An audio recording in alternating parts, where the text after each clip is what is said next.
प्यारे बच्चों, जैसा कि मैंने कल आपसे कहा था कि मैं आज जो वीडियो बनाऊंगा वहां पर ट्रिग्नोमेट्री के जो डिग्रीज के वैल्यू, जैसे कि क्लास 10 में 0 से लेकर 90 डिग्री तक 0, 30, 45, 60 और 90 डिग्री का हम वैल्यू लेकर यहाँ पर सॉल्व करते हैं क्लास 10 के ट्रिग्नोमेट्री में। तो बच्चों को इसका ट्रिग्नोमेट्री का जो वैल्यू है इसे याद करने में थोड़ा सा प्रॉब्लम आता है, मुझे मालूम है। इसी प्रॉब्लम को मैं सॉल्व करने के लिए आप लोगों के लिए एक छोटा सा ट्रिक ला रहा हूं। अगर ध्यान दोगे तो मेरे ख्याल से तुम्हें बहुत ही जल्दी ये समझ में आने वाला है। तो वो ट्रिक क्या है ये देखो।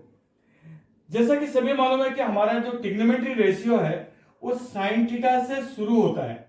साइन थीटा बच्चों, क्लास 10 का जो ट्रिग्नोमेट्री टेबल है वो 0 डिग्री, 30 डिग्री, 45 डिग्री, 60 डिग्री और 90 डिग्री के आसपास घूमता है।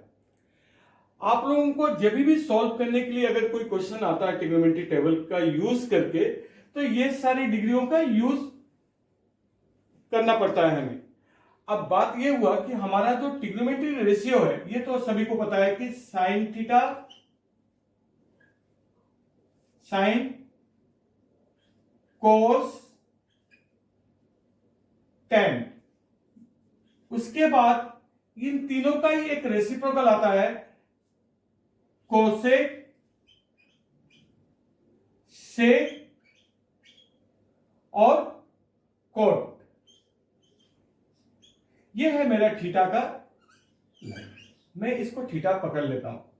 अच्छा, अब ये जो नंबर है 0 डिग्री, 30 डिग्री, 45 डिग्री, 60 डिग्री, इनका एक वैल्यू होता है एक ट्रिग्नोमेट्री रेशियो के साथ में। ये मेरा थीटा का लाइन है। अब एक चीज देखना है कि इसे हम इजीली तरीके से कैसे फाइंड आउट करेंगे इसका वैल्यू को। वैसे तो टेबल तो एनसीईआरटी बुक में दिया हुआ है, बच्चे याद भी कर लेते हैं, लेकिन कभी कभी अगर उनको कंफ्यूजन हुआ कि ये कैसे ये वैल्यू निकालेंगे, तो बस तुम्हें 2 मिनट का समय लेना होगा और अपना कैलकुलेशन करके ये टेबल निकाल सकते हो। मैं सबसे पहले क्या करने वाला हूं, देखो बच्चों, मैं 0 से शुरू करता हूं। 0, उसके बाद 1, 2, 3, 4, ठीक है। अभी मैं इस जो नंबर है 0, 1, 2, 3, 4, ये सारे नंबर को 4 से डिवाइड कर दूंगा। 4, 4, 4, 4, 4, ये हुआ। पहला स्टेप क्या था, मैंने 0, 1, 2, 3, 4 लिया, फिर सभी नंबर को मैंने 4 से डिवाइड कर दिया। अब मेरा नेक्स्ट स्टेप जो है, इसको मैं रूट के अंदर रखूंगा। ये सारे नंबर को मैंने रूट के अंदर ले लिया।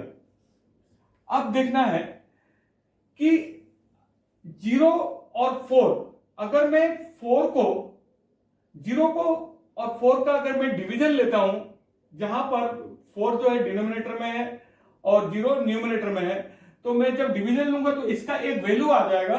वो क्या है, 0। अभी मैं कोस थीटा को बाद में लाता हूं, पहले साइन थीटा का कैलकुलेशन तुम्हें दिखाता हूं कि साइन थीटा का वैल्यू कैसे लाते हैं। उसके बाद कोस आएंगे, टेन आएंगे, कोसेक, सेक एंड कॉट, ये सब आ जाएगा। तो पहले ये देखो, साइन थीटा का जो वैल्यू है वो यहां पर मैंने क्या पकड़ा है, बाद में जब वैल्यू निकलेगा तो मैं साइन को अरेंज कर दूंगा इसके साथ में बच्चों। ये हो जाता है 0। उसके बाद 1/4 है। अच्छा, 1 तो पता ही है कि ये रूट से बाहर जाएगा, तो 1 का रूट क्या होगा, अगर बाहर निकलेगा तो 1 और 4 का 2। अच्छा, इसको मैं पहले रूट के अंदर ही कैंसिल कर देता हूं। 1/2, जैसे ये जो रूट 2/4 है, इसको मैं अगर कैंसिल करता हूं तो 1/2 आता है रूट के अंदर। लेकिन ये रूट 1 तो रूट से बाहर निकल जाएगा, लेकिन 2 तो नहीं निकल रहा है, इसीलिए मैं इसे क्या करूंगा, 1/, अच्छा किस नंबर के बारे में बात हो रहा है, इसके बारे में। मैंने इसको पहले कैंसिल किया, कैंसिल करने के बाद मेरा 1/2 आया था, तो ये √2 रह जाता है। अब सवाल उठता है इसके बारे में। तो मैंने देखा कि √3 तो रूट से बाहर नहीं निकल रहा है, और ये 3 और ये 2, और इसका वैल्यू 1। ये जो मेरा पहला वैल्यू आया है, ये है मेरा साइन थीटा का वैल्यू बच्चों। किसका वैल्यू? साइन। तुम ट्रिग्नोमेट्री टेबल में देखोगे 0 डिग्री का 0, 30 डिग्री का 1/2, 45 का 1/√2, 60 डिग्री का √3/2 और 90 डिग्री का 1। ये हो गया साइन। अब बच्चों साइन के बाद क्या आ रहा है? कोस। कोस थीटा के लिए जब मैं जाऊंगा तो मुझे कुछ करने की ज्यादा जरूरत नहीं है। ये जो नंबर है मैं रिवर्स से अरेंज कर दूंगा इस नंबर को। ये आ जाएगा 1, इसके बाद ये आ जाएगा √3/2। ये देखो 1 के बाद √3/2 और ये 1/√2, और उसके बाद क्या आने वाला है? ये देखो 1 √3/2, फिर 1/√2, फिर ये 1/2 और ये 0। ये हो गया मेरा cos थीटा का वैल्यू। अच्छा, cos थीटा के बाद मैं जो दूसरा ट्रिग्नोमेट्री रेशियो पकड़ने जा रहा हूं वो है tan। अच्छा, tan के लिए रेशियो तो पता ही है कि जब भी मुझे tan थीटा अगर निकालना होता तो मैं क्या करता हूं? sin थीटा का जो वैल्यू है sin theta by cos theta, यही करता हूं मैं tan के लिए। tan theta is equal to sin theta by cos theta. तो वही काम मैं यहां पर करने वाला हूं कि ये जो मेरा sin का जो वैल्यू निकला है, sin का वैल्यू क्या है? 0, और इधर क्या है नीचे? 1। अच्छा, एक बात बताए, अगर मैं ऊपर में 1 लेता हूं और नीचे 0, इसका वैल्यू क्या होगा और इसका वैल्यू क्या होगा? मैं तुम्हारी जानकारी के लिए बता देता हूं बच्चों, इसका वैल्यू निकालना बहुत मुश्किल है। ये होता है नॉट डिफाइंड, इसका वैल्यू हम निकाल नहीं सकते हैं 1/0 का, लेकिन 0/1 का वैल्यू निकालना कोई मुश्किल नहीं है। मैं 0/1 का, क्योंकि मैं साइन थीटा के साथ कोस थीटा डिवाइड करने के लिए जा रहा हूं, तो 0/1 का वैल्यू क्या होगा? 0। अब 1/2 और √3/2, यानी कि 1/2 को अगर मैं डिवाइड करने के लिए जाता हूं √3/2 से, तो क्या होता है? तो मुझे मालूम है फ्रैक्शनल डिवीजन को क्या करते हैं हम, बिल्कुल उल्टा कर देते हैं मल्टीप्लाई करने के लिए। तो ये हो जाएगा मेरा 2/√3। तो ये 2 और ये 2 कैंसिल, तो 1/√3, यानी कि tan 30 का जो वैल्यू है वो क्या है? 1/√3। अच्छा, 45 का क्या है? 1/2 डिवाइड बाई 1/2। क्या होगा बच्चों, खुद ही बताओ। जब सेम नंबर आपस में डिवाइड होता है तो हम क्या करते हैं? उसका वैल्यू ज्यादा कैलकुलेशन करने की जरूरत नहीं, वो 1 है। अब यहां पर आता है √3/2। अच्छा बच्चों, जैसे 1/2 और 1/2 को हमने जो डिवाइड किया तो 1 आ गया था। अभी क्या है, √3/2 को मैं डिवाइड करने जा रहा हूं 1/2 से, तो ये क्या होगा? इसको उल्टा कर देते हैं हम, 2/1। तो ये 2 कैंसिल, बचा क्या? ओनली √3। तो मैं यहां पर √3 दिखा दूंगा। अब आता है सवाल कि 1 को मुझे 0 से डिवाइड करना है। क्या मैं 1 को 0 से डिवाइड कर सकता हूं?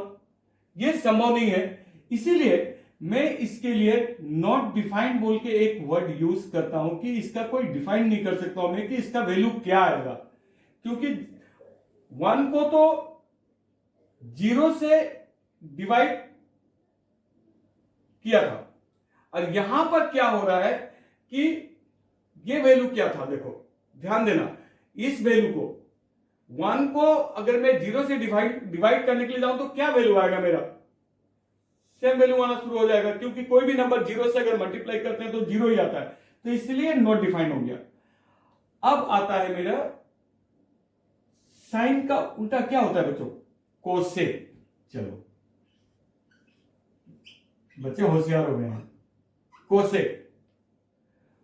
कोसेक थीटा में अब एक बात देखो, यहां पर क्या है कि साइन इसके नीचे क्या था, अगर कोई नंबर 0 होता है तो 0 का उल्टा, यानी कि अगर मैं इसको 1/0 कर दूं तो ये मेरा हो जाएगा नॉट डिफाइंड। क्या होगा ये? Not defined. अच्छा, ये क्या है साइन में 1/2, तो ये उसका उल्टा क्या हो जाएगा, वैल्यू 2। ये क्या था 1/√2, इसका जो वैल्यू है वो होगा √2। ये क्या था √3/2, ये हो जाएगा 2/√3। और ये क्या था 1 का उल्टा तो 1 ही होगा बच्चों। हो गया। अब आता है मेरा कोस का उल्टा क्या था, सेक। सेक, अच्छा सेक में देखो, सेक ये 1 है, 1 का रेसिप्रोकल में उल्टा करेंगे तो क्या होगा, 1 ही होगा। अच्छा √3/2 है, इसको अगर मैं उल्टा करेंगे तो 2/√3।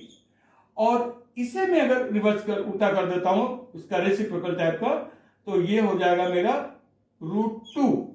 और 1/2 को अगर मैं उल्टा करता हूं तो ये क्या निकलेगा मेरा, 1/2 को मैं उल्टा करने जा रहा हूं बच्चों, क्या होगा बोलो, 1/2 को ये 2, और ये था मेरा 0, कोस में क्या आया था 0, 0/1 था ये, तो इसको अगर मैं उल्टा करूंगा तो 1/0, 1/0 क्या हो जाएगा, नॉट डिफाइंड।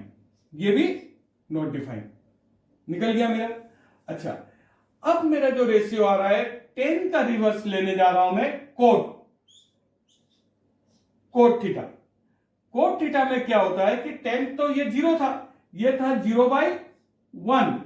अगर मैं इसे उल्टा करता हूं तो ये क्या हो जाएगा 1/0, तो ये भी नॉट डिफाइंड। और ये 1/√3 जो था, इसको उल्टा कर देने से ये √3, मुझे डिनोमिनेटर में 1 रखने की जरूरत तो है नहीं। अभी ये क्या है 1 का क्या होगा 1 ही रहा, और √3 यहां पर दिख रहा है सीधा 10 का क्या, 1060 का वैल्यू √3 था, ये हो जाएगा कोट में 1/√3। अच्छा, ये देखो जो नॉट डिफाइंड था मेरा, यानी कि वो नंबर किस फॉर्म में था, वो 1/0 था, तो इसका रिवर्स में क्या हो जाएगा 0/1, तो इससे मैं क्या पकड़ लूंगा 0। ये हो गया मेरा ट्रिग्नोमेट्री रेशियो। जो अभी तो लग रहा होगा कि सर ने तो थोड़ा लंबा बता दिया, लेकिन जब ये प्रैक्टिस में आ जाएगा ना बच्चों, तो तुम्हारे लिए कुछ भी नहीं होगा। ये 2 मिनट में तुम इसके कैलकुलेशन निकाल लोगे और टेबल याद करने की जरूरत भी नहीं पड़ेगी, और बिल्कुल एक्यूरेट होगा ये करने के लिए। आशा करता हूं ये ट्रिग्नोमेट्री टेबल समझने में तुम्हें आसानी होगी, और आने वाले बोर्ड एग्जाम में टेबल को लेकर तो परेशानी दूरी हो जाएगी आपकी। धन्यवाद।